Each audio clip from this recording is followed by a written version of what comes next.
जय जय प्रेमानंद महाराज। दोस्तों, आपका स्वागत है बेस्ट ट्विस्ट यूट्यूब चैनल में। दोस्तों, वीडियो शुरू करने से पहले गरुड़ पुराण में कहा गया है कि कोई भी ज्ञान धारवक व मोटिवेटेड चीजों को बीच से ही छोड़ देता है, वह बहुत बड़ा पापी हो जाता है। चाहे कितनी ही प्यारी क्यों न लगे, कितनी ही सच्ची बातें क्यों न करे, लेकिन पत्नी के रूप में 3 काम ऐसे होते हैं जिनमें उस पर आंख बंद करके भरोसा करना सबसे बड़ी मूर्खता होती है। दर्शक बंधु, शुरुआत में सब कुछ अच्छा लगता है क्योंकि औरत को ये कला आती है कि वो कैसे सामने वाले को यकीन दिला दे कि वो सबसे अलग है, सबसे वफादार है और हमेशा साथ निभाने वाली है। लेकिन जब असल जिंदगी की सच्चाइयों से सामना होता है, तब धीरे धीरे परतें खुलने लगती हैं। मर्द को सबसे पहले इसी बात पर गर्व होता है कि उसकी पत्नी उस पर भरोसा करती है, लेकिन असल में वो खुद अपनी पत्नी पर भरोसा करते हुए भूल जाता है कि रिश्ते में प्रेम के साथ साथ परख भी जरूरी होती है, और जब परख नहीं होती तब धोखा जरूर होता है। पत्नी के कुछ फैसले ऐसे होते हैं जो बाहर से साधारण लगते हैं, लेकिन उनके अंदर छिपी चालाकी, नियंत्रण और स्वार्थ को अगर समय रहते न समझा जाए तो एक दिन वही औरत जिसकी आंखों में मर्द ने सपने देखे थे, वो उसकी आंखों में आंसू बनकर उतर जाती है। माना कि पत्नी प्यार करती है, देखभाल करती है, लेकिन ये भी सच है कि अगर मर्द ने इन 3 कामों में उस पर भरोसा कर लिया तो उसे संभलने का मौका नहीं मिलेगा। भरोसा वहां करना चाहिए जहां जरूरत हो, और आंख मूंद कर भरोसा वहां नहीं करना चाहिए जहां एक बार भी शक का बीज पनप चुका हो। औरत चाहे कितनी भी सीधी सादी दिखे, लेकिन जब बात इन 3 चीजों की आती है तो वहां उसके अपने नियम होते हैं, अपनी प्राथमिकताएं होती हैं, और कई बार वो सब कुछ छिपा लेती है जो मर्द को सबसे पहले जानना चाहिए। भरोसा एक मजबूत रिश्ता बना सकता है, लेकिन जब वही भरोसा गलत जगह लगाया जाए तो वो पूरी जिंदगी को बर्बाद भी कर सकता है। इसलिए अगर तुम्हारी जिंदगी में भी एक पत्नी है जो बहुत प्यारी है, बहुत समझदार है, तो भी इन 3 चीजों में उसके हाथ में चाबी देना खुद अपने लिए ताला बंद करने जैसा है। दर्शक बंधु, एक कथा के माध्यम से जानेंगे कि आखिर वो 3 चीजें कौन सी हैं जिस पर अपनी पत्नी का भी भरोसा नहीं करना चाहिए। तो चलिए कथा आरंभ करते हैं, लेकिन आगे बढ़ने से पहले आपको बता दें कि गरुड़ पुराण में कहा गया है कि कथा हो या सीख अगर बीच में छोड़ दिया जाता है तो वह पाप की श्रेणी में आता है। तो आपसे निवेदन है कि वीडियो को अंत तक पूरा देखें, और अगर आप एक सनातनी है तो वीडियो को लाइक करके चैनल को सब्सक्राइब जरूर कर लें। तो चलिए कथा शुरू करते हैं। यह बहुत ही पुरानी बात है। भारत के दक्षिण में विजयगढ़ नाम का एक नगर था। उस नगर पर राजा विक्रांत का राज्य था। राजा बहुत घमंडी, कठोर और अन्याय करने वाला था। उसकी कठोरता और अधर्मी स्वभाव के कारण उसकी प्रजा हमेशा डर के साए में जीती थी। आसपास के किसी भी राज्य के राजा ने उसे अपनी बेटी के लिए योग्य वर नहीं माना। जब कहीं राजकुमारियों के स्वयंवर होते तब भी राजा विक्रांत को आमंत्रित नहीं किया जाता। राजा के दरबार में सोमदेव नाम का एक समझदार और वफादार मंत्री था। उसकी पत्नी देवकी बहुत ही दयालु, सहृदय और धर्मपरायण स्त्री थी। वह अपने पति को बार बार समझाती, स्वामी, किसी न किसी उपाय से राजा को समझाने की कोशिश करें कि वह प्रजा पर अत्याचार न करे। एक दिन देवकी ने गहरी श्रद्धा से कहा, स्वामी, अन्याय का फल हमेशा विनाश ही होता है। अगर राजा प्रजा के दुहक को नहीं समझेगा तो एक दिन वही प्रजा उसके खिलाफ खड़ी हो जाएगी। ईश्वर ने मनुष्य को संसार में प्रेम और दया का पाठ सिखाने के लिए भेजा है, दूसरों को पीड़ा देने के लिए नहीं। आप राजा को ये बात समझाने का प्रयास करें। सोमदेव ने गंभीर स्वर में कहा, भाग्यवान, तुम बिल्कुल सत्य कह रही हो, पर मैं तो केवल राजा का सेवक हूँ। अगर मैंने राजा को सत्य कह दिया तो शायद मेरा अंत ही हो जाएगा। राजा को कड़वा सच अच्छा नहीं लगता, उसे तो वही बात पसंद आती है जो उसकी तारीफ में कही जाए। देवकी ने शांत स्वर में कहा, तो क्या हम राजा को कभी नहीं बदल सकते? क्या ऐसा कोई उपाय नहीं जिससे वह स्वयं अपनी गलती को पहचाने? सोमदेव ने विचार करते हुए कहा, राजा को सच्चाई बताने का तरीका ही सबसे बड़ी बात है। अगर कोई कटु शब्दों में सत्य बोले तो वह विष के समान लगता है, लेकिन वही सत्य अगर चतुराई और प्रेम से कहा जाए तो वह हृदय को छू जाता है। देवकी बोली, तो फिर आपको उसी तरह प्रयास करना चाहिए। राजा को नीति और शांति के साथ समझाना होगा, जिससे वह स्वयं आत्मचिंतन करने लगे। सोमदेव गहरे चिंतन में डूब गया और उसने ठान लिया कि वह राजा को बिना अपमानित किए, बिना क्रोधित किए, धीरे धीरे सच्चाई का आईना अवश्य दिखाएगा। विजयगढ़ के आकाश में घने बादल छाए हुए थे। कुछ महीनों पहले जो भयंकर वर्षा हुई थी उसने नगर को हिलाकर रख दिया था। खेतों की फसलें बह गई थीं, अन्न के भंडार खाली हो चुके थे और घरों में चूल्हे ठंडे पड़ गए थे। बच्चे भूख से रो रहे थे और माताएं रोते बच्चों को देखकर खुद भी रो रही थीं, लेकिन उनके पास उन्हें देने के लिए कुछ नहीं था। राजा विक्रांत को इन दुखद दृश्यों से कोई फर्क नहीं पड़ता था। उसके लिए सबसे जरूरी बात थी कर वसूली। उसने अपने सैनिकों और मंत्री सोमदेव को आदेश दिया कि हर हाल में कर वसूला जाए, चाहे किसी भी उपाय का सहारा लेना पड़े। सोमदेव कुछ सैनिकों को लेकर नगर की गलियों में निकला। हर गली और हर घर में दुख और भूख का दृश्य साफ दिखाई दे रहा था। जैसे ही वह एक गरीब किसान के घर पहुंचा, किसान हाथ जोड़कर रो पड़ा। मंत्री जी, हम तो पहले ही भूख से मर रहे हैं, अब हमारे पास देने को कुछ भी नहीं बचा। हमारी हालत पर दया कीजिए। हर घर से ऐसी ही पुकार आने लगी। कोई अपनी बीमार पत्नी को दिखाकर दया की भीख मांग रहा था, तो कोई अपने भूखे बच्चों की ओर इशारा कर रहा था। ये करुण पुकारें सुनकर सोमदेव का अंतर्मन कांप गया। वर्षों से सोई हुई उसकी आत्मा जाग उठी। उस रात उसे नींद नहीं आई। वह सोचता रहा, क्या वह राजा की आज्ञा माने या फिर प्रजा की पीड़ा का हल निकाले? क्या वह भी उस अन्याय का हिस्सा बना रहे या फिर कुछ ऐसा करे जिससे इन दुखों का अंत हो? सुबह होते ही वह राजमहल पहुंचा। राजा विक्रांत अपने सिंहासन पर बैठा था। सोमदेव ने प्रणाम किया और फिर श्रद्धा से बोला, महाराज, इस वर्ष की भारी वर्षा ने प्रजा की सारी फसलें नष्ट कर दी हैं। खेत सूने हैं, अन्न के भंडार खाली हैं और बच्चे भूख से तड़प रहे हैं। अगर हम अब भी उन पर कर का बोझ डालते रहे तो विजयगढ़ में केवल लाशें रह जाएंगी। कृपया प्रजा को कर से मुक्त कीजिए। यह समय कर लेने का नहीं, सहायता करने का है। राजा विक्रांत की भौहें तन गईं। उसकी आंखों में क्रोध झलकने लगा। उसने सिंहासन की ओर झुककर कहा, तुम कहना क्या चाहते हो सोमदेव? क्या तुम मुझे नियम तोड़ने की सलाह दे रहे हो? महल के बड़े दरबार में सन्नाटा छा गया। मंत्री सोमदेव की आवाज गूंज रही थी, लेकिन राजा के चेहरे पर क्रोध की लकीरें साफ दिख रही थीं। राजा बोला, क्या तुम यह कहना चाहते हो सोमदेव कि मैं अपनी प्रजा को कर माफ कर दूं? क्या विजयगढ़ का शासन ऐसे चलेगा? सोमदेव ने विनम्र लेकिन दृढ़ स्वर में उत्तर दिया, महाराज, यह समय शासन के कठोर नियमों पर नहीं, धर्म और दया पर चलने का है। प्रजा हमारे राज्य की आत्मा है। अगर वह ही भूख से मरती रही तो शासन किस पर रहेगा? अगर हम आज मदद नहीं करेंगे तो कल हमारी शक्ति भी खत्म हो जाएगी। राजा विक्रांत क्रोध से खड़ा हो गया। उसकी आंखों में अंगारों जैसी चमक थी। क्या तुम मुझे शासन करना सिखा रहे हो सोमदेव? सोमदेव, क्या तुम्हें लगता है कि मैं इस राज्य का स्वामी नहीं हूं? राजा विक्रांत की आवाज में अहंकार की झलक थी। दरबार में बैठे सभी मंत्री और दरबारी एक पल को शांत हो गए, जैसे हवा भी थम गई हो। सोमदेव ने श्रद्धा से सिर झुकाते हुए कहा, महाराज, मैं केवल अपने धर्म का पालन कर रहा हूं। प्रजा ही राज्य की आत्मा होती है। यदि वही जीवित न रहे तो हमारे वैभव का क्या उपयोग? राजा कुछ पल शांत रहा, फिर अचानक हंसते हुए बोला, तो तुम यह चाहते हो कि मैं प्रजा पर दया करूं? विजयगढ़ का राजा दयालु नहीं होता सोमदेव।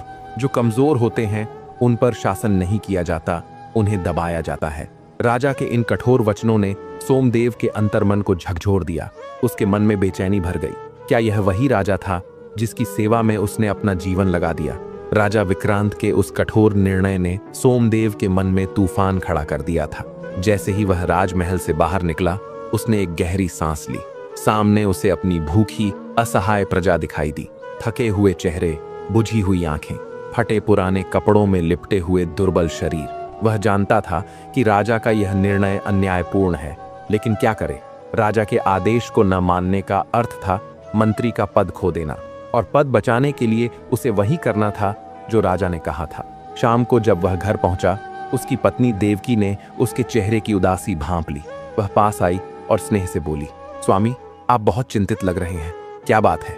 सोमदेव ने भारी स्वर में कहा, भाग्यवान, राजा ने आज यह आदेश दे दिया है कि चाहे कुछ भी हो, कर हर हालत में वसूल किया जाए। भले ही लोग भूखे मर रहे हों, लेकिन कर देना ही होगा। मैंने बहुत कोशिश की समझाने की, पर राजा ने यह तक कह दिया कि अगर मैंने दया की बात की तो मुझे मंत्री पद से हटा देगा। देवकी ने गहरी सांस ली, फिर करुणा से बोली, स्वामी, क्या आप सच में सोचते हैं कि यही राजधर्म है? क्या यह धर्म है कि भूखी प्रजा पर कर का भार डाल दिया जाए? क्या राजा का धर्म यह नहीं कि वह अपने लोगों की रक्षा करे, उनका पालन पोषण करे? सोमदेव चुप रहा।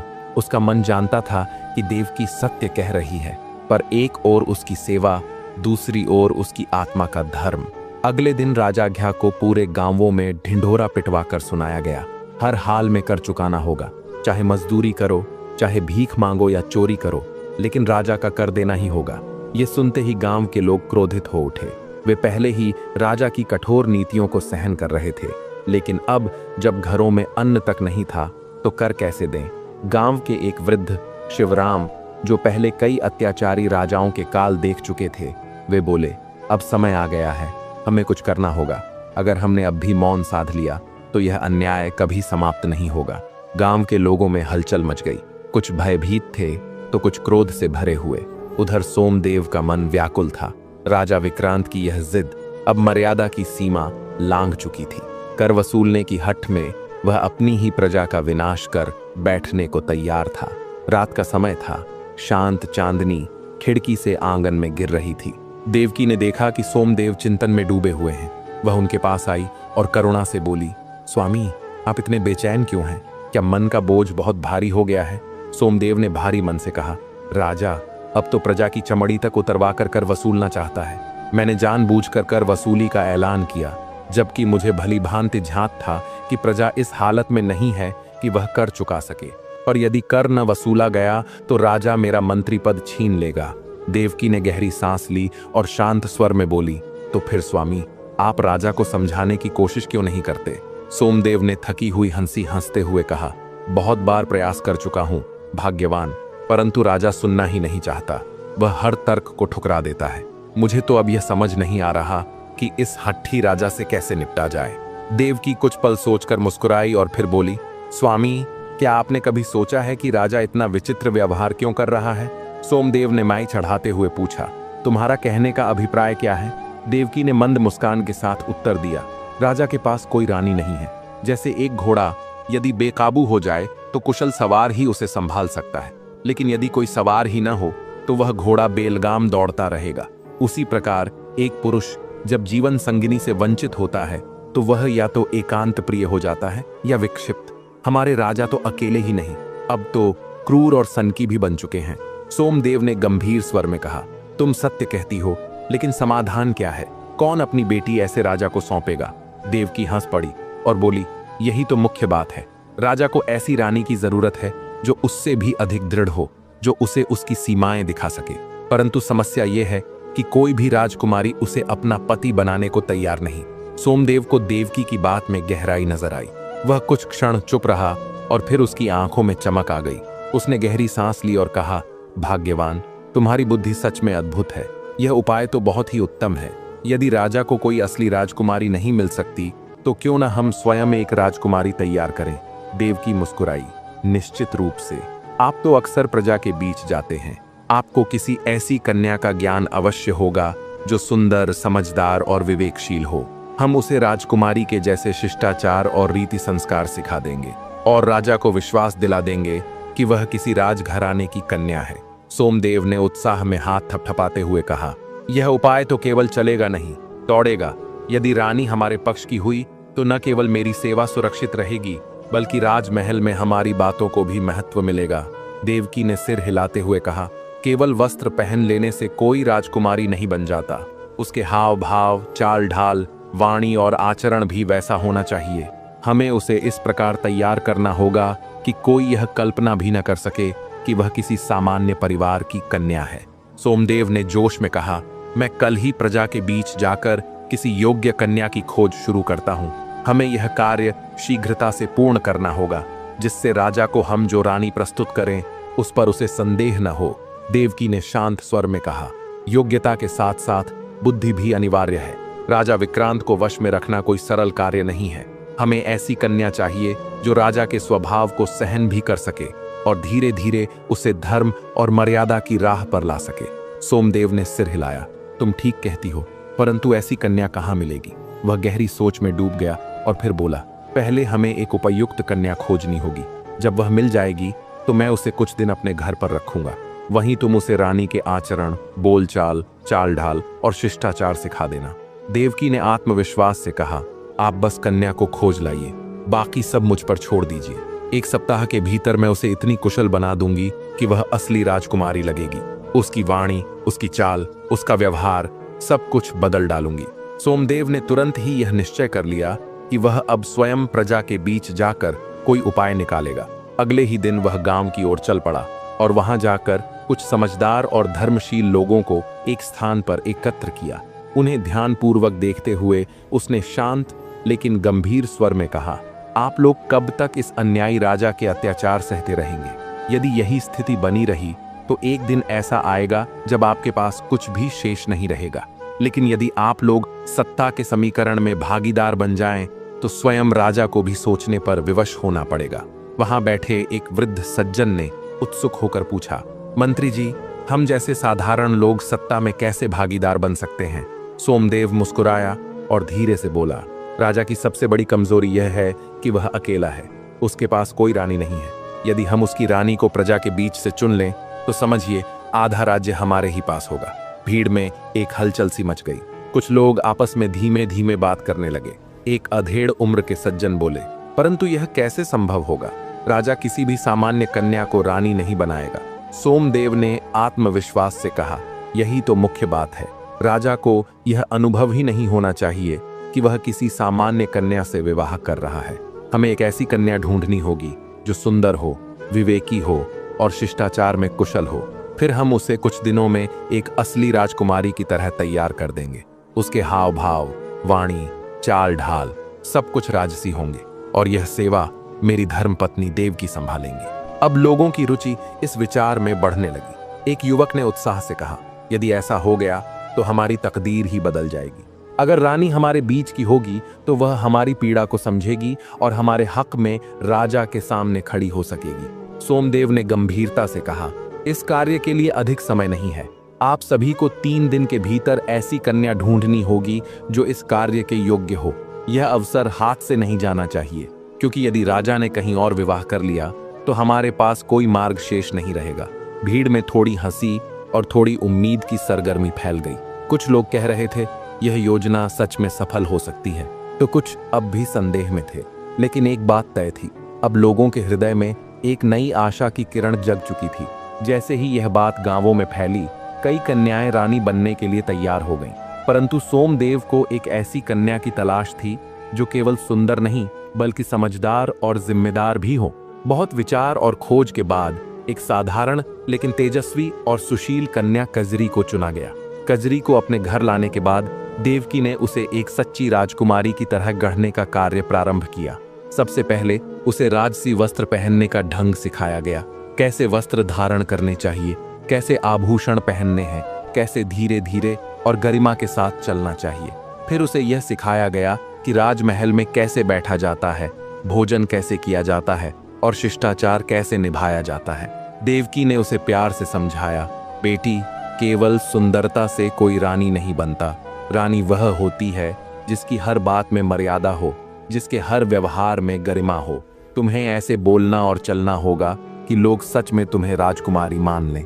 तुम्हारी एक एक अदा में शाही ठाठ दिखना चाहिए। पूरे 10 दिन यह शिक्षा चलती रही और अब कजरी पूरी तरह एक सच्ची राजकुमारी जैसी दिखने और व्यवहार करने लगी थी। परंतु अब सबसे महत्वपूर्ण बात थी उसकी नई पहचान। सोमदेव ने शांत लेकिन दृढ़ स्वर में कहा, अब से तुम्हारा नाम कजरी नहीं रहेगा, तुम अब राजकुमारी हो। जब भी तुम राजा के सामने जाओ तो भूल कर भी अपना असली नाम मत लेना। कजरी ने श्रद्धा से सिर झुकाया। सोमदेव ने शांत स्वर में आगे कहा, राजा तुमसे बहुत से प्रश्न करेगा। वह तुम्हारा परिचय पूछेगा। तुम्हें बताना होगा कि तुम चांदपुर राज्य की राजकुमारी हो। कजरी ने श्रद्धा से सिर झुकाया और दोहराया, मैं चांदपुर राज्य की राजकुमारी हूँ। सोमदेव ने मुस्कुराकर पूछा, तुम्हारे पिता का नाम? कजरी बोली, चंद्रमा। माता का नाम? चांदनी। सोमदेव की आंखों में संतोष झलक उठा। बहुत अच्छा। यदि राजा यह पूछे कि चांदपुर कहाँ है तो कहना, यह राज्य यहाँ से 5000 कोस दूर है। वह स्थान ऐसा है जहाँ चंद्रमा की रोशनी हर समय बनी रहती है और वहाँ की मिट्टी भी दूध जैसी उजली है। कजरी ने आत्मविश्वास के साथ कहा, मुझे सब याद हो गया है मंत्री जी, मैं अब कोई भूल नहीं करूंगी। सोमदेव ने चैन की सांस ली। अब तक सब कुछ योजना के अनुसार चल रहा था, परंतु असली परीक्षा अब शुरू होने वाली थी। राज दरबार में जाकर राजा को इस बात पर विश्वास दिलाना सोमदेव ने कजरी की ओर गंभीरता से देखा और कहा, एक अंतिम बात और, राजा तुमसे पूछ सकता है कि तुम इतनी दूर चांदपुर से यहां तक कैसे आई? कजरी ने ध्यानपूर्वक सुना। सोमदेव ने समझाते हुए कहा, तुम कहना, मेरे पिता के पास एक ऐसा विमान है जो मन की गति से चलता है। मैं अपने माता पिता और 100 भाई बहनों के साथ जंगल भ्रमण पर आई थी, लेकिन लौटते समय भीड़ में बिछड़ गई। जब पिता लौटे तो मुझे भूल गए और मैं पीछे रह गई। कजरी ने श्रद्धा से सिर हिलाया। सोमदेव ने आगे जोड़ा, राजा से यह भी कहना कि या तो वह तुम्हें तुम्हारे पिता के पास भिजवाने की कृपा करें या फिर स्वयं तुम्हारा हाथ स्वीकार करें। शेष सब मैं संभाल लूंगा। अब सब कुछ तय हो चुका था। सोमदेव ने गहरी सांस ली और कजरी को लेकर राजमहल की ओर चल पड़ा। राजा अपने सिंहासन पर आसीन था। दरबार में सिपाही, मंत्री और सभी दरबारी उपस्थित थे। जैसे ही कजरी दरबार में प्रविष्ट हुई, वहां एक अद्भुत सी शांति फैल गई। उसकी चाल, उसकी भव्यता, उसका स्वरूप, सब कुछ विलक्षण था। सोने की जरीदार साड़ी, चमकते आभूषण और आंखों में असीम आकर्षण। इतनी सुंदरता को देखकर राजा स्तब्ध रह गया। उसके मन में विचार आया, क्या सच में कोई इतना सुंदर हो सकता है? वह अपनी पलकें झपकाना तक भूल गया था। राजा ने सोमदेव की ओर देखा और पूछा, मंत्री जी, यह युवती कौन है और आपके साथ कैसे आई? सोमदेव ने विनम्र स्वर में उत्तर दिया, महाराज, यह कन्या दक्षिण के जंगल में मुझे अकेली डरी सहमी मिली थी। जब मैंने इसका परिचय पूछा तब ज्ञात हुआ कि यह एक राजकुमारी है। यह बहुत दूह की अवस्था में थी, इसलिए इसे आपके पावन दरबार में ले आया ताकि आप स्वयं इसका मार्गदर्शन कर सकें। राजा की जिज्ञासा और बढ़ गई। उसने कोमल स्वर में युवती से पूछा, राजकुमारी, आप स्वयं बताइए, आप कौन हैं, कहां से आई हैं और हमारे राज्य के वन में क्या कर रही थी? कजरी ने हल्की मुस्कान के साथ कहा, महाराज, आपने एक ही श्वास में इतने प्रश्न पूछ लिए कि मैं भी उलझ गई हूं। कृपया एक एक कर पूछें ताकि मैं यथोचित उत्तर दे सकूं। राजा मुस्कुराया और बोला, आपको जैसे उचित लगे वैसे उत्तर दे सकती हैं। युवती ने श्रद्धा से सिर झुकाया और कहना प्रारंभ किया, महाराज, मेरा नाम राजकुमारी है। मैं चांदपुर राज्य की कन्या हूँ। मेरे पिता का नाम चंद्रमा और माता का नाम चांदनी है। राजा ने कुछ चौंक कर भौहें चढ़ाईं। उसने सोमदेव की ओर देखा और कहा, मंत्री जी, मैंने आज तक चांदपुर राज्य का नाम नहीं सुना और न ही किसी राजा चंद्रमा के विषय में कुछ जाना है। इससे पहले कि सोमदेव कुछ कहता, युवती श्रद्धा से बोल उठी, महाराज, आप जान भी कैसे सकते हैं हमारे राज्य के विषय में? चांदपुर यहाँ से 5000 कोस दूर है। वह एक अलग भूमि पर स्थित है जहाँ सामान्य जन नहीं पहुंच सकते, इसीलिए लोगों को उसके बारे में जानकारी नहीं होती। राजा थोड़ी देर चुप रहा। उसकी आंखों में सोच की गहराई उतर आई। फिर वह बोला, यदि तुम्हारा राज्य इतनी दूर है तो तुम यहाँ तक कैसे आ गई? युवती ने शांत और सहज भाव से उत्तर दिया, महाराज, मेरे पिता के पास एक विशेष विमान है जो मन की गति से चलता है। हम अपने राज्य से इस वन की ओर भ्रमण के लिए आए थे। मेरे माता पिता और मेरे 100 भाई बहन अलग अलग स्थानों पर घूम रहे थे, परंतु मैं इस जंगल में रास्ता भटक गई। जब मेरे पिता लौटे तो शायद वे मुझे ढूंढ नहीं पाए और मुझे पीछे छोड़कर चले गए। राजा ने ध्यान से उसकी बातें सुनी, फिर आश्चर्य में बोला, तुम्हारे माता पिता तुम्हें भूल गए और तुम्हारे इतने सारे भाई बहन? युवती ने श्रद्धा और मुस्कान के साथ उत्तर दिया, महाराज, हमारा परिवार बहुत बड़ा है। मेरे पिता अकेले नहीं हैं, मेरी 25 माताएं हैं। उनके नाम इस प्रकार हैं, चांदनी नंबर 1, चांदनी नंबर 2, इसी क्रम में सबकी गिनती होती है। राजा चौंक गया, क्या तुम्हारे भाई बहनों के नाम भी ऐसे ही रखे गए हैं? जी हाँ महाराज, युवती ने सिर झुकाते हुए कहा, हम सभी के नाम क्रम से रखे गए हैं। मैं अपने भाई बहनों में 26वें स्थान पर हूँ, इसलिए मेरा नाम राजकुमारी नंबर 26 रखा गया है। दरबार में बैठे सभी लोग यह विचित्र कथा सुनकर एक दूसरे की ओर देखने लगे। कुछ श्रद्धा से सुन रहे थे, कुछ चकित होकर सोच रहे थे। राजा ने कुछ क्षण सोचा, फिर विनम्रता से पूछा, राजकुमारी, अब मैं आपकी किस प्रकार सहायता कर सकता हूँ?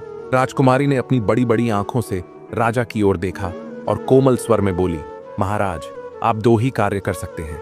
या तो मुझे मेरे माता पिता तक पहुंचाने की कृपा करें या फिर कृपा करके मुझसे विवाह कर लें। राजा कुछ क्षण तक शांत रहा, फिर उसने अपने मंत्री सोमदेव की ओर देखा और पूछा, मंत्री जी, आप क्या सुझाव देते हैं? हम इस राजकुमारी की सहायता कैसे करें? सोमदेव ने श्रद्धा से सिर झुकाकर कहा, महाराज, चांदपुर तक राजकुमारी को पहुंचाना बहुत कठिन कार्य है। हमारे पास कोई ऐसा विमान नहीं है जो मन की गति से चले। रथों और घोड़ों से इतनी लंबी यात्रा में कई वर्ष लग जाएंगे। इसलिए सबसे उचित निर्णय यही होगा कि आप स्वयं इस राजकुमारी से विवाह कर लें। राजा गहन विचार में डूब गया। सोमदेव ने आगे कहा, महाराज, यह कन्या रूप और स्वभाव दोनों से दिव्य है। और फिर हमारे राजमहल में रानी का स्थान वर्षों से रिक्त पड़ा है। रानी का कक्ष अब सूना हो गया है। उसकी दीवारें भी जैसे अकेलेपन से सिसक रही हैं। यदि आप विवाह कर लें तो यह महल फिर से आनंदमय हो उठेगा। राजा ने गंभीर स्वर में कहा, मंत्री जी, आपकी बात अत्यंत उचित है। मैं सच में रानी की अनुपस्थिति को महसूस करता हूँ। मैं इस प्रस्ताव को स्वीकार करता हूँ। राजा सिंहासन से उठा और आदेश दिया, पंडित जी को बुलाया जाए। यह शुभ कार्य आज ही संपन्न होगा। मंत्री सोमदेव तो जैसे इसी घड़ी की प्रतीक्षा कर रहा था। वह तुरंत बोला, महाराज, पंडित जी को बुलाने की आवश्यकता नहीं है। राजगुरु स्वयं कुछ ही समय में दरबार में उपस्थित होने वाले हैं। आप विवाह का शुभ कार्य उनके ही कर कमलों से संपन्न कराएं। फिर आप अपनी इच्छा अनुसार दान पुण्य करें और रानी के हाथों से भी कोई पुण्य कार्य करवाएं। यदि रानी की कोई विशेष अभिलाषा हो तो उसे भी पूरा कर दें। राजा मुस्कुराया और बोला, निश्चित ही मंत्री जी, आज के दिन मेरी रानी जो भी मांगेगी मैं उसे अवश्य दूंगा। सोमदेव पहले से ही राजगुरु को इस विषय में सूचित कर चुका था। कुछ ही देर में राजगुरु दरबार में पधारे। राजा ने उन्हें सारा विवरण बताया और आदर से कहा, गुरुवर, मैं चांदपुर की राजकुमारी से विवाह करना चाहता हूँ। राजगुरु ने आशीर्वाद देते हुए कहा, राजन, यह अत्यंत शुभ और पुण्य का कार्य है। इसमें देर करना उचित नहीं होगा। विवाह का संस्कार तुरंत संपन्न होना चाहिए। विवाह की पवित्र विधियां आरंभ हुई। मंत्रों की दिव्य ध्वनि गूंज उठी। अग्नि के समक्ष 7 पवित्र फेरे लिए गए और अंततः राजकुमारी चांदपुर की महारानी बन गई। विवाह के पश्चात मंत्री सोमदेव फिर से राजा की ओर मुड़ा और श्रद्धा से बोला, महाराज, अब रानी के हाथों से कुछ पुण्य कार्य करवा लें। यदि रानी की कोई विशेष इच्छा हो तो उसे भी पूर्ण करने की कृपा करें। राजा प्रसन्नता से मुस्कुराते हुए बोला, रानी जी, अब आप इस राज्य की महारानी बन चुकी हैं। यदि आपके मन में कोई भी इच्छा हो तो निसंकोच कहिए। मैं वचन देता हूं कि उसे पूरा करूंगा। राजकुमारी ने राजा की ओर प्रेम पूर्वक देखा और आत्मविश्वास से कहा, महाराज, मेरी इच्छा बस यही है कि मेरे विवाह के इस पवित्र अवसर पर आपकी समस्त प्रजा का 5 वर्षों का कर माफ कर दिया जाए। राजा यह सुनते ही चौंक गया। उसने आश्चर्य से कहा, रानी, यह आप क्या कह रही हैं? 5 वर्षों तक कर माफ करना असंभव है। अगर हमने ऐसा किया तो राज्य की व्यवस्था डगमगा जाएगी, प्रजा आलसी हो जाएगी। हम अधिक से अधिक एक फसल का कर माफ कर सकते हैं, पर 5 वर्षों का नहीं। राजकुमारी के चेहरे पर हल्की उदासी की रेखा खींच गई। वह शांत स्वर में बोली, महाराज, मेरी 10 बहनों का विवाह पहले ही हो चुका है और जहां जहां वे गईं, वहां के राजाओं ने उनकी इच्छाएं आदर पूर्वक स्वीकार की। किंतु यदि आप नहीं मानते तो कोई बात नहीं। यही मेरा दुर्भाग्य है कि मैं अपने माता पिता से बिछड़ गई और अब एक ऐसे राजा से विवाह कर बैठी जो अपने धन के लिए इतना चिंतित है। राज दरबार में एक पल के लिए गहन मौन छा गया। राजा सोच में पड़ गया। क्या वह अपनी रानी की पहली इच्छा को पूरा करेगा या राज्य के लाभ के लिए इनकार कर देगा? फिर उसने राजकुमारी की ओर श्रद्धा से देखा और गंभीर स्वर में बोला, रानी जी, आप निराश ना हो। यह आपका पहला आग्रह है और मैं इसे अस्वीकार नहीं कर सकता। मैं वचन देता हूं कि आगामी 5 वर्षों तक हमारी प्रजा से कोई कर नहीं लिया जाएगा। फिर राजा ने मंत्री की ओर देखा और आदेश दिया, मंत्री जी, यह घोषणा पूरे राज्य में प्रसारित करवा दीजिए कि सोमपुर की प्रजा अगले 5 वर्षों तक कर मुक्त रहेगी। राजकुमारी के चेहरे पर एक पावन मुस्कान दौड़ गई। उसके मन में संतोष की लहर उठी। सोमदेव भी अत्यंत प्रसन्न हुआ क्योंकि उसकी योजना सफल हो चुकी थी और यह कोई स्वार्थपूर्ण योजना नहीं थी। यह तो प्रजा के कल्याण के लिए था। पिछले 10 वर्षों में राजा की कर नीति इतनी कठोर हो चुकी थी कि प्रजा कर कष्ट में जी रही थी। राजा निरंतर कर बढ़ा रहा था, जैसे कोई कसाई बिना चारा दिए गाय से दूध खींचता रहे, यहाँ तक कि गाय दुर्बल होकर गिर पड़े। राजा को न तो उस पशु की पीड़ा दिखाई देती थी, न ही उसकी दुर्बलता का कोई मोल था। वह तो उसकी खाल, हड्डियां और मांस तक से लाभ कमाने में लगा रहता था। कुछ वैसा ही व्यवहार राजा का प्रजा के प्रति हो चला था। परंतु सोमदेव ने बड़ी चतुराई और भक्ति भाव से राजा को धर्म के मार्ग पर लाने का कार्य किया। अब राजा अत्यंत प्रसन्न था। वर्षों से वह विवाह करना चाहता था, पर कोई उपयुक्त राजकुमारी नहीं मिली। और जब विवाह हुआ तो ऐसी सुंदर और सुबुद्धि वाली राजकुमारी से, जिसने न केवल उसके जीवन में प्रेम का उजाला भर दिया, बल्कि उसकी प्रजा के हित के लिए भी उसका हृदय खोल दिया। राजकुमारी भली भांति जानती थी कि कभी कभी कठोर शब्दों से नहीं, बल्कि प्रेम और विनम्रता से भी कार्य सिद्ध हो जाते हैं। उसने यही किया, राजा के हृदय में स्थान बनाकर उसकी सोच को धीरे धीरे परिवर्तित कर दिया। अब देखने की बात यह थी कि प्रजा इस घोषणा को किस प्रकार ग्रहण करती है और यह परिवर्तन राजा के शासन में क्या असर लाता है।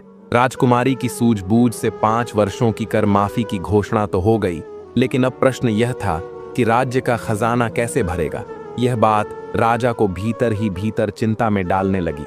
उधर मंत्री सोमदेव ने राज्य के कोने कोने में यह संदेश भिजवा दिया कि हमारे परम कृपालु राजा विक्रांत ने अपने विवाह के पावन अवसर पर प्रजा को 5 वर्षों की कर माफी दी है। यह सुनते ही पूरा राज्य हर्षोल्लास में डूब गया। लोगों ने राजा की जय जयकार करनी शुरू कर दी, किंतु राजा अब भी सोच में था। राजकोष पर बढ़ता भार उसे विचलित कर रहा था। वह रात दिन इसी विचार में डूबा रहता कि इस हानि की पूर्ति कैसे हो। एक दिन उसने मंत्री को बुलाया और कहा, मंत्री जी, कर तो हमने माफ कर दिया, लेकिन अब राजकोष धीरे धीरे खाली हो रहा है।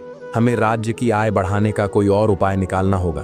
तुम्हें क्या लगता है, हम क्या कर सकते हैं?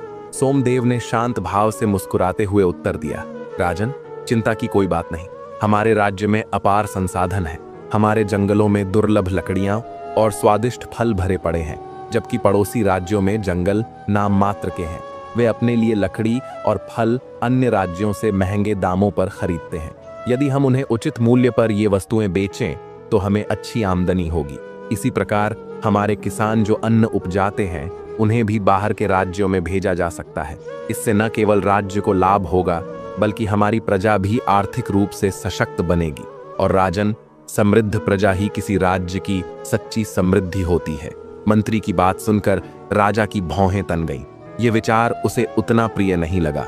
उसने गंभीर स्वर में कहा, मंत्री, प्रजा को अधिक जागरूक और समृद्ध बना देना भी एक प्रकार से संकट को बुलावा देना है। यदि वे बहुत अधिक संपन्न हो गए तो संभव है कि उनके मन में महल के समीप आने की इच्छा जाग जाए। राजा और प्रजा के बीच एक स्पष्ट मर्यादा होनी चाहिए। यदि यह भंग हो गई तो शासन करना कठिन हो जाएगा।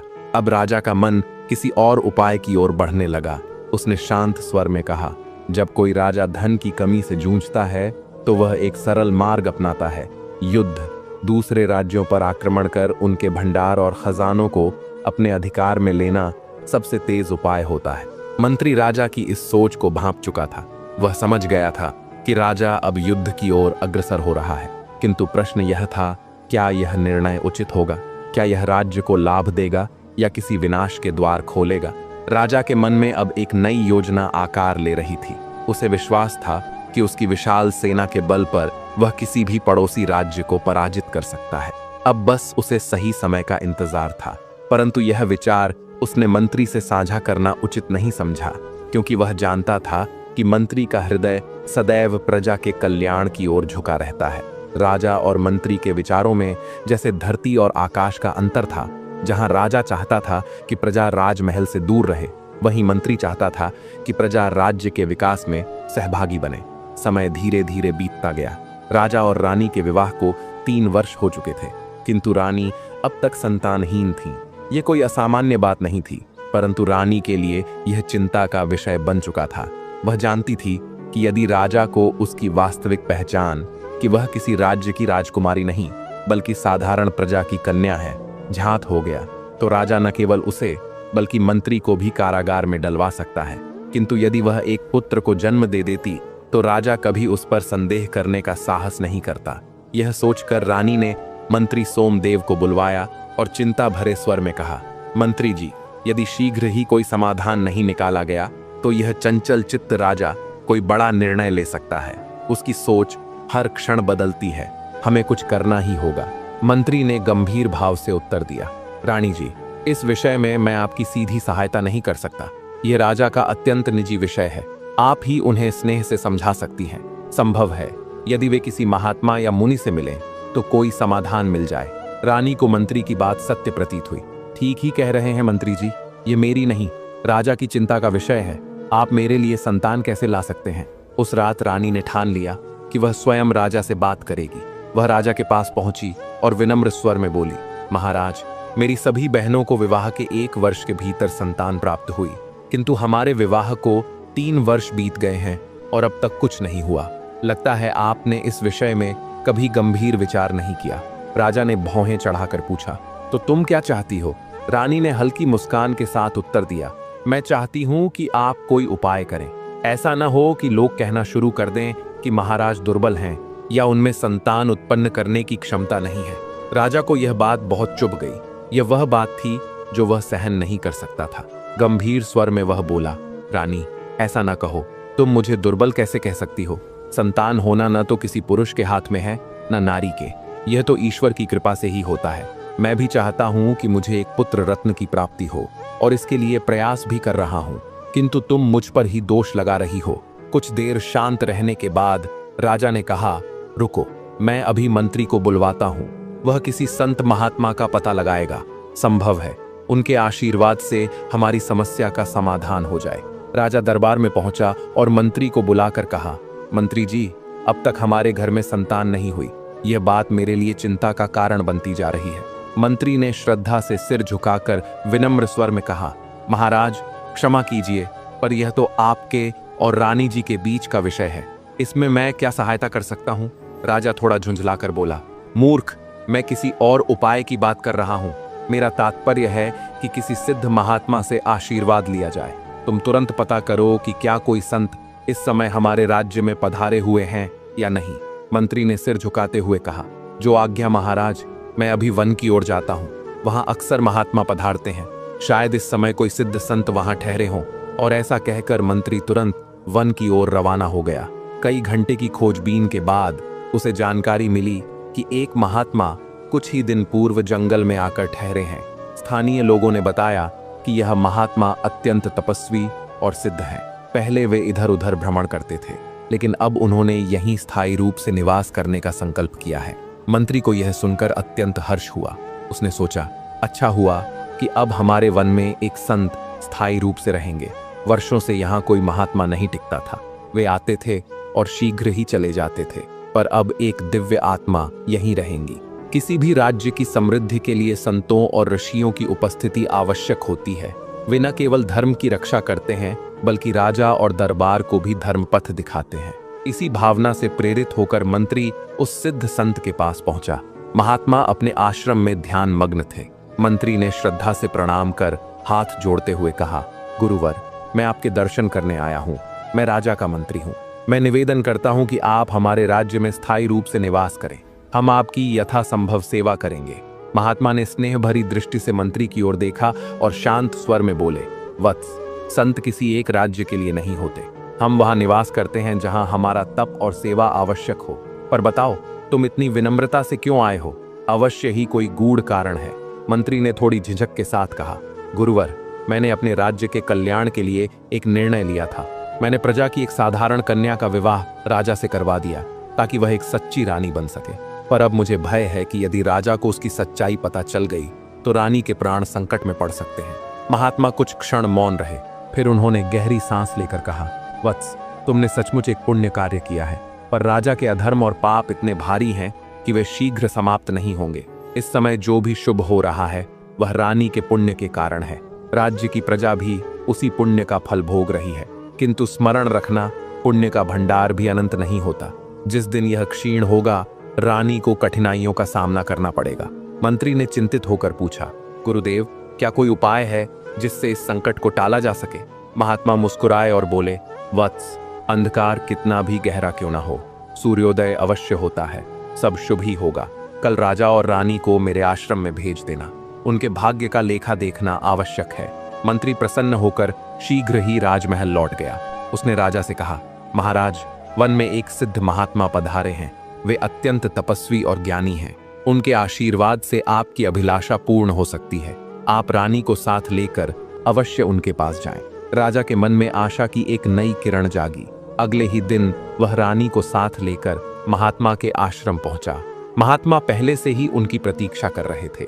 राजा ने श्रद्धा से झुककर प्रणाम किया और निवेदन पूर्वक बोला, गुरुवर, मेरे विवाह को 3 वर्ष हो चुके हैं, परंतु अब तक महल में संतान का सुख नहीं आया। कृपा कर हमें मार्गदर्शन दीजिए। क्या हमारे घर में भी आनंद की किलकारी गूंजेगी?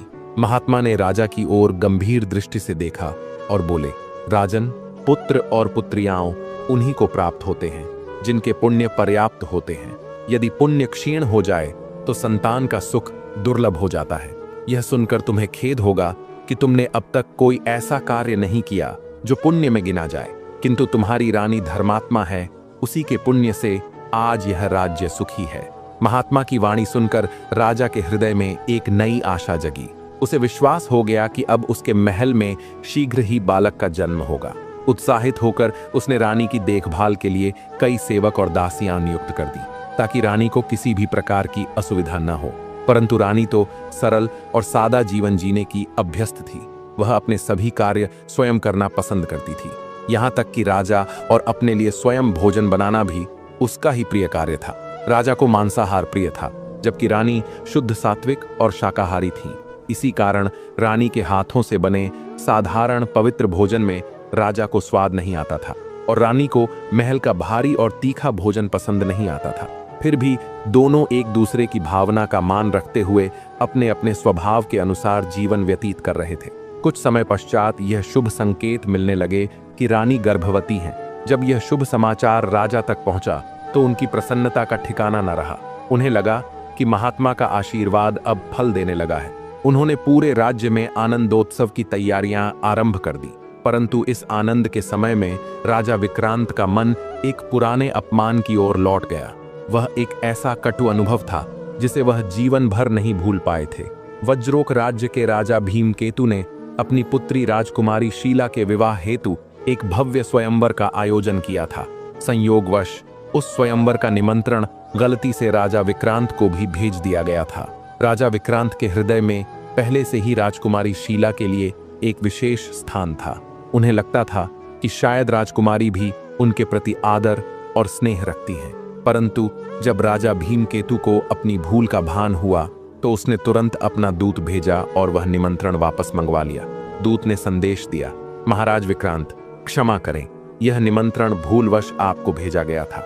हमारे राज्य की मर्यादा के अनुसार स्वयंवर में केवल कुलीन और सभ्य राजाओं का ही स्वागत होता है। अतः आपसे निवेदन है कि कृपया इस आमंत्रण को स्वीकार न करें।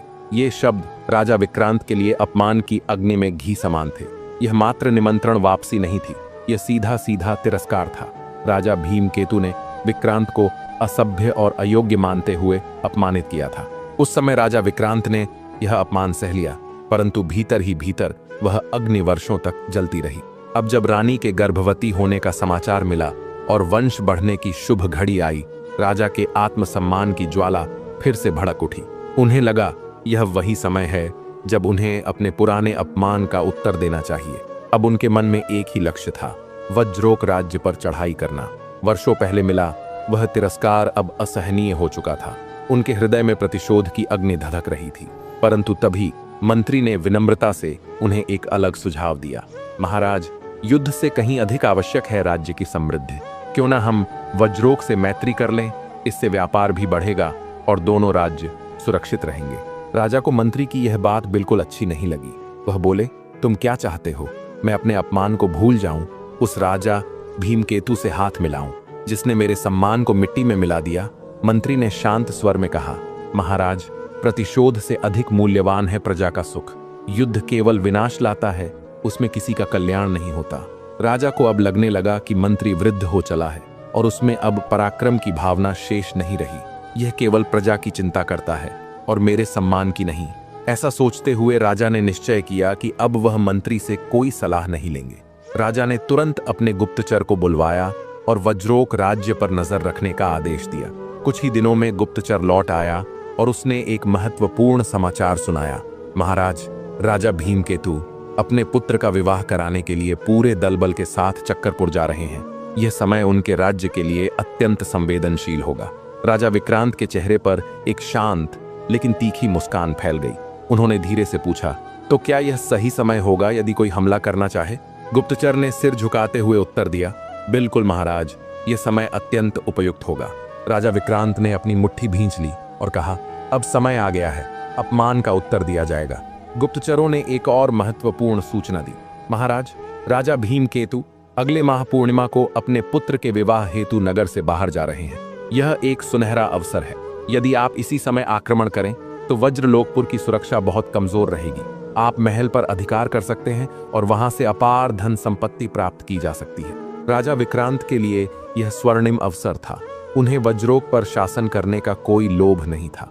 उनका उद्देश्य केवल अपमान का उत्तर देना और धन संपत्ति को प्राप्त करना था। उन्होंने तुरंत अपनी सेना को तैयार करने का आदेश दिया। वह दिन आ गया, पूर्णिमा की रात। गुप्तचरों ने सूचना दी, महाराज, राजा भीमकेतु नगर से दूर हैं, अब आक्रमण का समय है।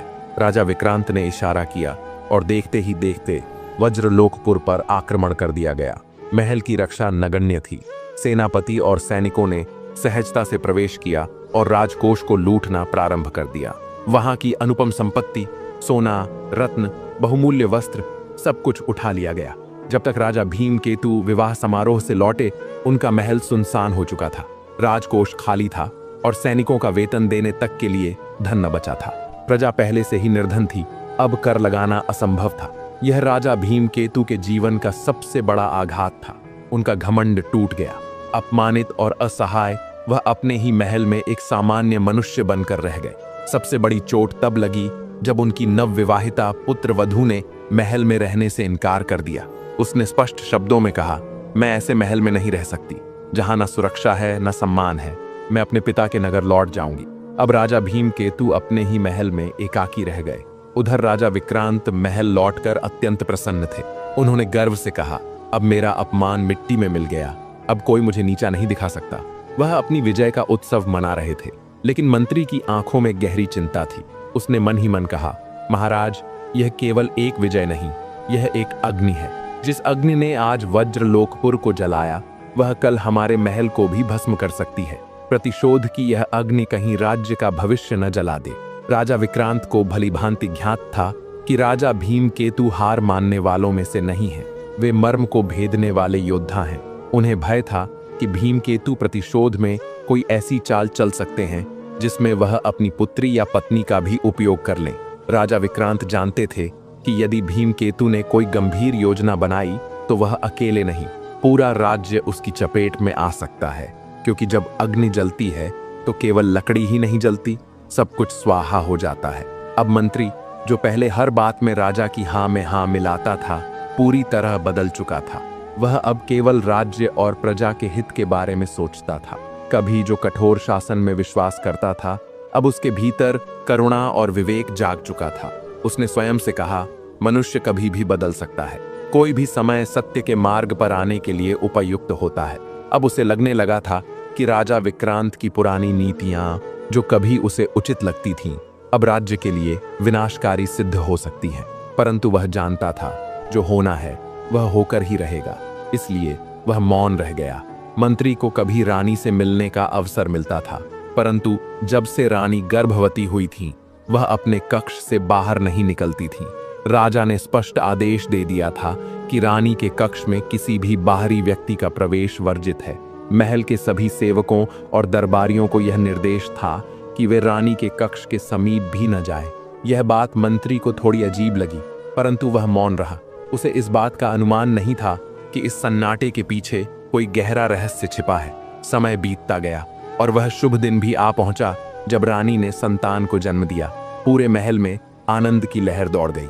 राजा विक्रांत उत्सुकता से उस शुभ समाचार की प्रतीक्षा कर रहे थे। जब दाई उनके सामने पहुंची तो उसके चेहरे पर चिंता की लकीरें थीं। राजा चौंक गए। दाई, तुम इतनी उदास क्यों हो? बताओ, पुत्र हुआ या पुत्री? हमें दोनों ही प्रिय हैं। पुत्री भी लक्ष्मी का रूप होती है, फिर यह चिंता क्यों? दाई ने सिर झुका लिया और कांपते स्वर में बोली, राजन, ये कोई साधारण संतान नहीं है। रानी ने एक अत्यंत विचित्र कन्या को जन्म दिया है। उसका मुख कोमल और सुंदर है, परंतु उसका शरीर पत्थर का है। राजा यह सुनकर स्तब्ध रह गए। क्या? दाई ने गहरी सांस ली और बोली, हाँ राजन, ऐसा कुछ मैंने कभी न देखा न सुना। वह रो सकती है, दूध पी सकती है, पर उसके हाथ पैर और शरीर का बाकी भाग ठोस पत्थर जैसा है। राजा तुरंत रानी के कक्ष की ओर भागे। वहां जाकर जो उन्होंने देखा वह किसी चमत्कार से कम नहीं था।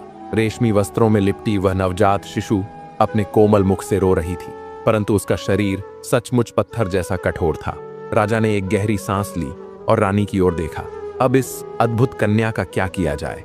रानी ने प्रेम पूर्वक शिशु को गोद में उठाया और दृढ़ स्वर में बोली, महाराज, यह मेरी पुत्री है।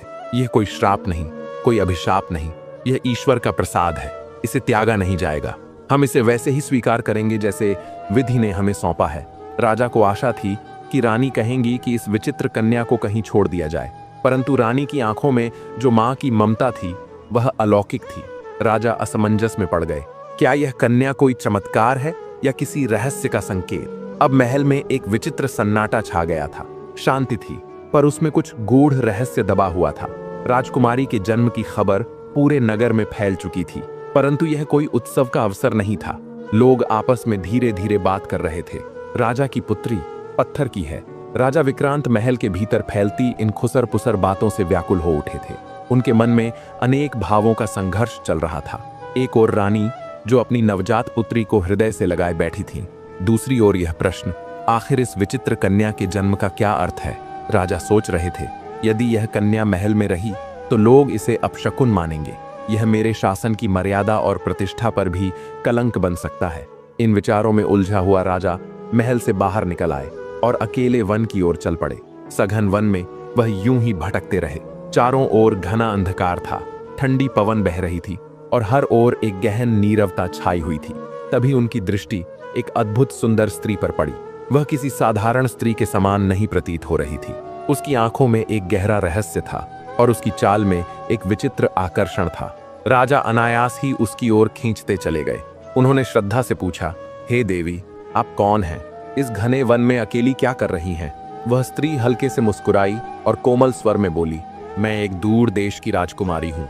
मैंने सुना था कि राजा विक्रांत बड़े प्रतापी और वीर हैं। मैं उन्हीं से विवाह करने का संकल्प लेकर यहाँ तक आई हूँ। राजा कुछ आश्चर्यचकित हुए, पर उन्होंने शांति से कहा, देवी, आपको यह कैसे झात हुआ कि मैं विवाह योग्य हूँ? मैं पहले ही विवाह कर चुका हूँ। मेरी रानी चांदपुर राज्य के राजा की पुत्री हैं।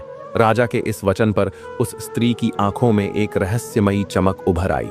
उसने धीरे से कहा, राजन, यह सत्य नहीं है। आपकी रानी किसी राजा की पुत्री नहीं है, बल्कि एक निर्धन किसान गिरिधर की बेटी है, जो लखनपुर ग्राम के निवासी हैं। राजा चौंक गए। यह असंभव है। आप यह कैसे कह सकती हैं? आपके पास क्या प्रमाण है?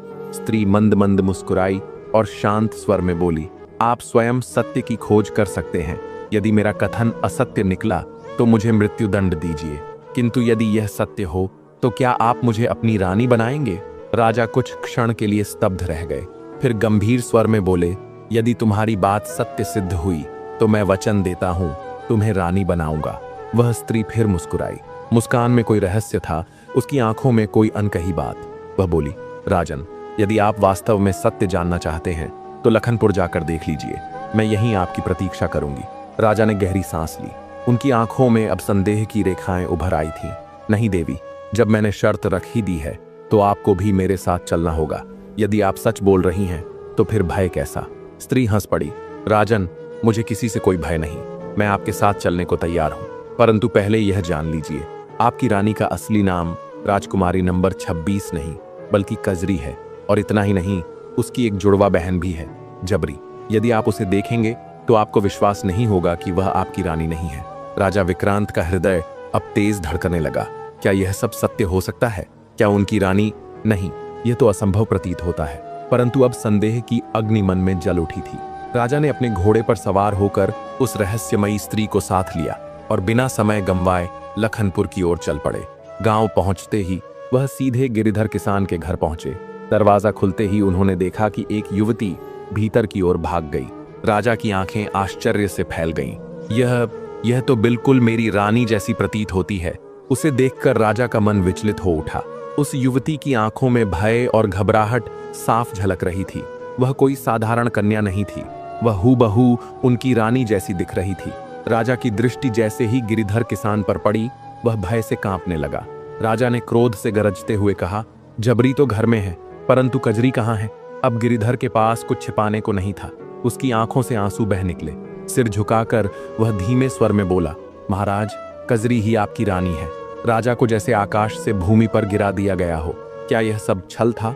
उनके मन में अनेक प्रश्न उमड़ने लगे। क्या रानी भी इस छल की भागी थी या यह किसी अन्य की साजिश थी? गिरिधर की यह सच्चाई सुनते ही राजा विक्रांत के भीतर क्रोध की ज्वाला भड़क उठी। उन्होंने शांति से कहा, गिरिधर, मैं जानना चाहता हूं, मेरी रानी अर्थात कजरी मेरे जीवन में कैसे आई? सत्य सत्य बताओ। गिरिधर कांपते हुए बोला, महाराज, इसमें मेरी कोई गलती नहीं। यह सब मंत्री जी का षड्यंत्र था। वही मेरी बेटी को अपने साथ ले गए और कुछ ऐसा किया कि वह राजमहल की रानी बन गई। राजा के मस्तिष्क में जैसे बिजली कौंध गई। अब उन्हें समझ में आया कि मंत्री ने कर माफी की योजना क्यों बनाई थी और क्यों यह सब उनसे छिपाया गया। अब किसी और प्रमाण की आवश्यकता नहीं थी। सब स्पष्ट था, मंत्री ने उन्हें धोखा दिया था। राजा ने पास खड़ी उस रहस्यमयी स्त्री की ओर देखा जिसने यह सब उजागर किया था। वह संतोष से मुस्कुराई और बोली, राजन, अब मेरी शर्त पूर्ण हो गई। अब आप अपना वचन निभाइए। राजा ने गहरी सांस ली और कहा, मैं अपनी शर्त हार चुका हूं। अब से तुम मेरी महारानी हो। मेरे साथ महल चलो। ये वही चाहती थी। वह शांत मुस्कान के साथ राजा के साथ महल लौट चली। जैसे ही राजा महल पहुंचे, उनका क्रोध फूट पड़ा। वे सिंहासन पर बैठते ही गरजे, सैनिकों, मंत्री और रानी को गिरफ्तार कर लो और उन्हें काल कोठरी में डाल दिया जाए। सैनिकों ने तुरंत आदेश का पालन किया। रानी, जो अब कजरी के रूप में उजागर हो चुकी थी, घबरा उठी। वह रोती रही, महाराज, मुझे एक अवसर दीजिए। मैंने कुछ भी गलत नहीं किया। परंतु राजा के मन में अब उसके लिए कोई स्थान नहीं था। इसके बाद राजा ने एक और कठोर आदेश दिया। उनकी वाणी कठोर हो गई। उस पत्थर की कन्या को जंगल में छोड़ आओ। वह इस महल में रहने योग्य नहीं है। सैनिकों ने उस पत्थर जैसी कन्या को उठाया और गहन वन में ले जाकर छोड़ दिया। गहरी रात थी। चांदनी की हल्की रोशनी जंगल में फैल रही थी। उसी वन में एक लकड़हारा, जिसका नाम मंगल था, अपनी पत्नी के साथ लकड़ियां काटने आया था।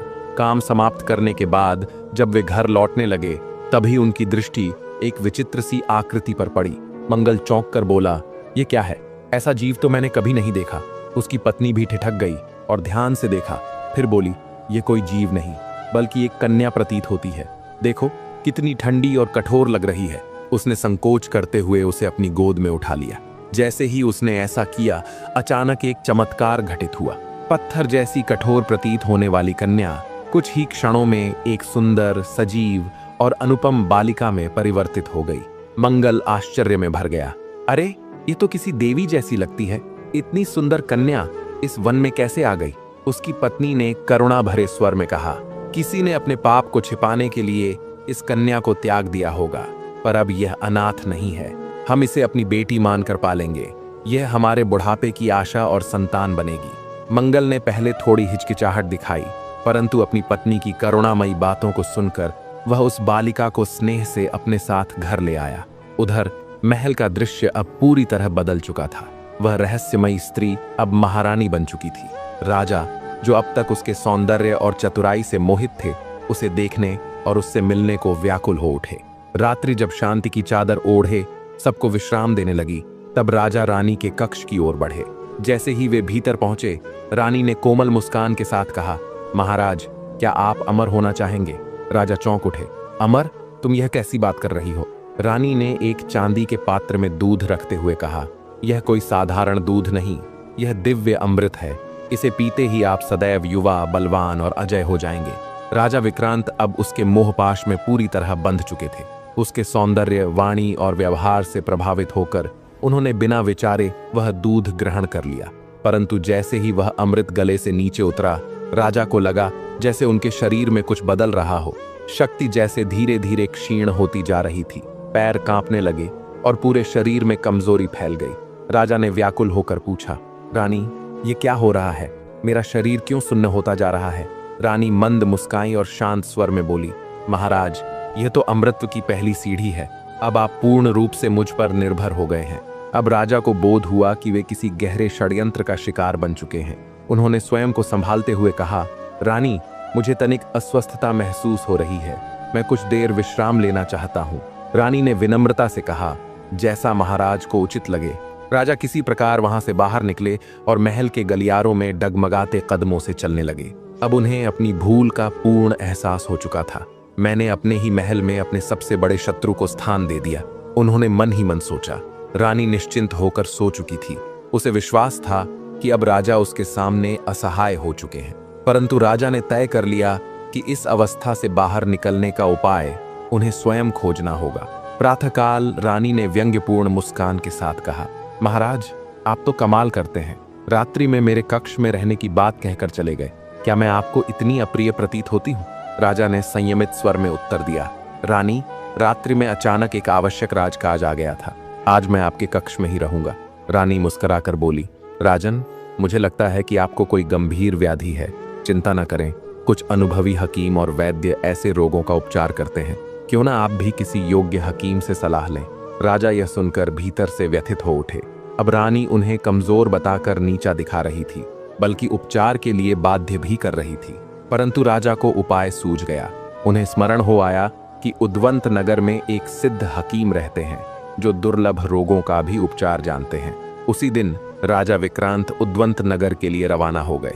पूरा मार्ग उन्हें रानी की मुस्कान और वह छलपूर्ण वचन याद आते रहे, यह अमृत आपको अमर बना देगा।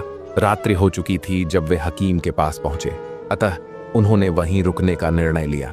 प्रातः होते ही राजा ने हकीम से अपनी दशा बताई। हकीम ने उनकी नब्ज जांचते ही गंभीर स्वर में कहा, महाराज, यह कोई सामान्य व्याधि नहीं है। किसी ने आपको धोखे से ऐसी औषधि दी है जिससे आपकी जीवन ऊर्जा क्षीण हो गई है। राजा का चेहरा कठोर हो गया। उन्होंने पूछा, क्या इसका कोई उपचार है? हकीम ने सिर झुकाकर कहा, यह रोग किसी साधारण वैद्य से नहीं जाएगा। इसे केवल कोई सिद्ध संत या महात्मा ही ठीक कर सकते हैं। यह सुनते ही राजा के मन में बिजली सी कौंध गई। जब से रानी ने वह अमृत पात्र दिया, तभी से यह अवस्था शुरू हुई है। क्या रानी ने भी मुझसे छल किया है? अब उन्हें पूरा विश्वास हो गया कि वे फिर से धोखा खा चुके हैं। उनका हृदय क्रोध से भर उठा। उन्होंने दृढ़ निश्चय कर लिया, जैसे ही मैं महल लौटूंगा, इस स्त्री को भी उसी मंत्री की भांति काल कोठरी में डाल दूंगा। राजा आवेश में महल की ओर लौट पड़े। रास्ते भर उनका मन प्रतिशोध की अग्नि में तपता रहा। जैसे ही वे महल पहुंचे, वे सीधे रानी के कक्ष की ओर बढ़े, लेकिन वहां पहुंचते ही उनकी दृष्टि ठहर गई। रानी कक्ष में नहीं थी। राजा ने तुरंत वहां खड़ी दासी से शांत लेकिन कठोर स्वर में पूछा, रानी कहाँ गई? दासी ने सिर झुका लिया और कांपते स्वर में बोली, महाराज, जैसे ही आप कक्ष से बाहर निकले, रानी महल छोड़कर चली गई। ये सुनकर राजा के चेहरे का रंग बदल गया। वे बोले, क्या वह चली गई और तुम लोगों ने मुझे बताया तक नहीं? दासी ने घबराकर आगे कहा, महाराज, वे सिर्फ चली ही नहीं गईं, वे महल का समस्त खजाना भी अपने साथ ले गईं। ये वाक्य राजा के लिए किसी वज्रपात से कम न था। उनकी आंखों में क्रोध की ज्वाला जल उठी, मुट्ठियां उकस गईं। यह वही रानी थी जिसे उन्होंने अपनाया था और अब वहीं उनके विश्वास को चूर चूर कर चली गई थी। कुछ क्षण पहले तक राजा सोच रहे थे कि रानी को दंड देंगे, पर अब उन्हें समझ आ रहा था कि उन्होंने कितना बड़ा विश्वासघात सहा है। उन्होंने फिर से दासी से पूछा, रानी अकेली कैसे जा सकती हैं? महल के द्वारपाल और प्रहरी कहाँ थे? दासी डरते हुए बोली, महाराज, रानी अकेली नहीं गई थी। वे अपने मायके से हजारों सैनिकों को पहले ही बुला चुकी थीं। वे सब सुनियोजित ढंग से आए थे। महल के रक्षक कुछ समझ पाते उससे पहले ही वे सब खजाना लेकर निकल चुके थे। ये सुनकर राजा के पांव डगमगाने लगे। उनका चेहरा पीला पड़ गया। दासी ने आगे कहा, महाराज, रानी ने आपके लिए एक पत्र भी छोड़ा है। राजा ने कांपते हाथों से वह पत्र खोला और जैसे जैसे वे शब्द पढ़ते गए, उनकी आंखों की ज्योति फीकी पड़ती गई। मूर्ख राजा, मैं राजा भीमकेतु की पुत्री कृतिका हूं। तूने वर्षों पहले मेरे पिता का राज्य छल से छीना था। आज मैंने तुझसे वही किया है। मेरे पिता रणभूमि में वीर गति को प्राप्त हुए और मैंने तुझे छल से नीचा दिखाया। तुझे जो औषधि दी गई है उसका असर धीरे धीरे बढ़ेगा। तेरी शक्ति जाती रहेगी और तू युद्ध करने लायक भी नहीं बचेगा। अब देख तेरा भविष्य कैसा होगा। पत्र पूरा होते ही राजा के हाथ कांपने लगे। उन्होंने खुद को जैसे नंगे आकाश के नीचे पाया। उनका अंतर्मन पूछने लगा, क्या यही मेरी नियति थी? जिसे मैंने रानी समझा उसने मुझे ही छल लिया, और जिसे मैंने त्याग दिया वह मेरे प्रति सच्ची थी, जिसने कभी धन को स्पर्श तक नहीं किया। अब उनके सामने कोई उपाय शेष नहीं था। राजा विक्रांत ने निश्चय कर लिया कि इस रहस्यमयी बीमारी का समाधान अब केवल किसी सिद्ध संत महात्मा के पास ही हो सकता है। उन्होंने बिना किसी को कुछ बताए एकांत में वन की ओर प्रस्थान किया। वह अकेले थे, मन उदास था, परंतु हृदय में अब भी एक अग्नि जल रही थी, पश्चाताप और परिवर्तन की अग्नि। चलते चलते वे एक सिद्ध महात्मा की कुटिया तक पहुंचे। विनम्र भाव से हाथ जोड़कर बोले, महात्मन, कृपा करें, मेरी रक्षा करें। मैं एक गहरे संकट में फंस गया हूं। महात्मा ने ध्यानपूर्वक उनकी ओर देखा। कुछ क्षण मौन रहने के बाद शांत मुस्कान के साथ बोले, राजन, यह संकट केवल तुम्हारा नहीं है, यह तुम्हारे भाग्य का परिवर्तन है। अब जो तुम्हें करना है वही तुम्हारी अग्नि परीक्षा होगी। क्या तुम इसके लिए तैयार हो? राजा ने श्रद्धा से सिर झुकाया और कहा, गुरुदेव, मैं किसी भी परीक्षा के लिए पूर्णतः तैयार हूं। फिर राजा विक्रांत ने महात्मा के चरणों में बैठकर अपने जीवन की पूरी कथा कह सुनाई। कैसे उन्होंने अपनी पहली रानी को धोखा समझकर त्याग दिया, कैसे दूसरी रानी ने छल से उनके साथ विवाह किया और राजकोष लूट कर चली गई, और कैसे उन्होंने अपनी ही नवजात पुत्री को जंगल में छोड़ दिया। महात्मा ने शांत मन से सब सुना, फिर गहरी सांस लेकर बोले, राजन, जीवन में कई निर्णय तुमने लिए, परंतु हर निर्णय धर्म और सत्य से प्रेरित नहीं था। तुम्हारी पहली रानी ने कभी तुम्हें धोखा नहीं दिया। उसका एकमात्र अपराध यही था कि वह एक सामान्य किसान की पुत्री थी। पर क्या तुम यह मानते हो कि सच्चाई केवल राजमहलों में निवास करती है? जिसे तुमने अयोग्य समझा और त्याग दिया, वही तुम्हारी सबसे सच्ची संगिनी थी।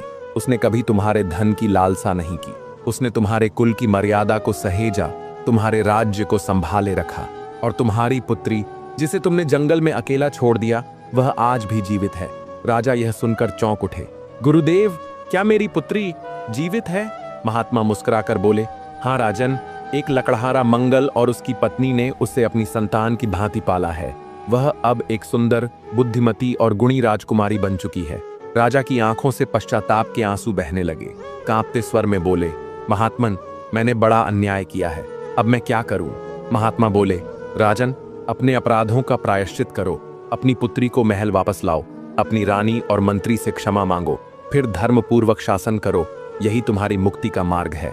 राजा विक्रांत तुरंत उठे और दौड़ते हुए जंगल की ओर गए।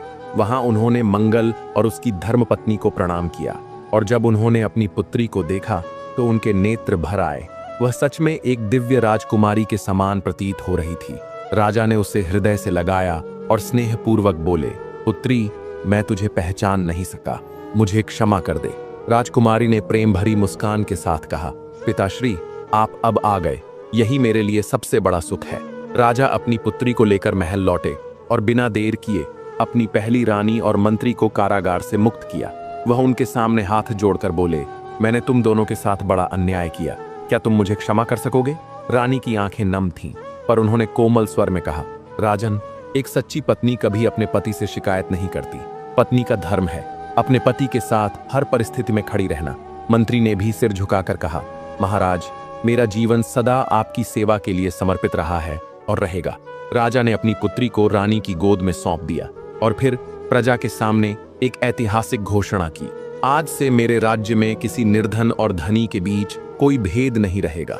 जब तक मेरी रानी जीवित है, प्रजा से कोई कर नहीं लिया जाएगा। हर प्रजाजन हमारे परिवार का सदस्य होगा। अब राज्य में एक नई प्रभा फैल चुकी थी। राजा विक्रांत अब पहले जैसे कठोर नहीं रहे। वे अब न्यायप्रिय, दयालु और धर्मनिष्ठ बन चुके थे।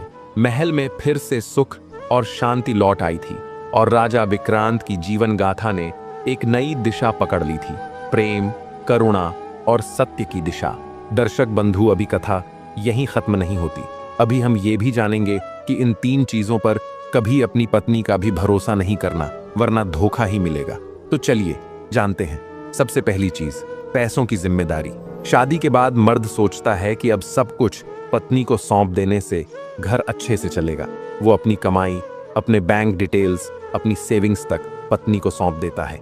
लेकिन यहीं से शुरुआत होती है उस फाइनेंशियल कंट्रोल की, जो धीरे धीरे रिश्ते को बराबरी से हटाकर एक तरफा बना देता है। पत्नी धीरे धीरे ये तय करने लगती है कि कहाँ खर्च होगा, किस पर होगा और कब होगा, और मर्द बस कमाने की मशीन बनकर रह जाता है। कई बार तो उसे पता भी नहीं चलता कि उसकी मेहनत का पैसा कहाँ, कैसे और किसके लिए इस्तेमाल हो रहा है, और जब हकीकत सामने आती है तब तक बहुत देर हो चुकी होती है। दूसरी चीज, अपने मायके और रिश्तेदारों से जुड़ी बातें। पत्नी अपने परिवार को लेकर जो कहती है वही अंतिम सच नहीं होता, लेकिन मर्द प्यार और विश्वास में इतना डूब जाता है कि वो कभी दोबारा पूछना भी जरूरी नहीं समझता।